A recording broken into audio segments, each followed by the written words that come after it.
Kasi patignan nyo, pati ho yung box ng ng DSWD, binabox na ho nila sa kanila, Ayan ang katibayan, Nani? DSWD box yan, Nilalagay niya sa loob niyan para magmukhang project ng OBP. Anak-anang teteng.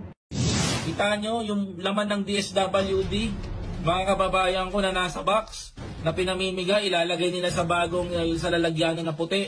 Then nakalagay doon, mahalin ng Pilipinas, Diyos at bayan. Anong kalokohan yun? Ko, mga kababayan ko, hindi na tama yan. Di ba? Hindi na ho tama ito. Tama po ba ako, mga kababayan ko? Kasi nakapagtataka ho ako From the beginning ng OBP, lugaw lang ang bit-bit, mga kababayan Sa totoo lang, lugaw.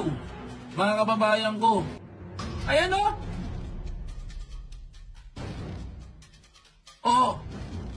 Di ba? Ngayon, nabukayo kayong ganyan. Grabe naman kayo.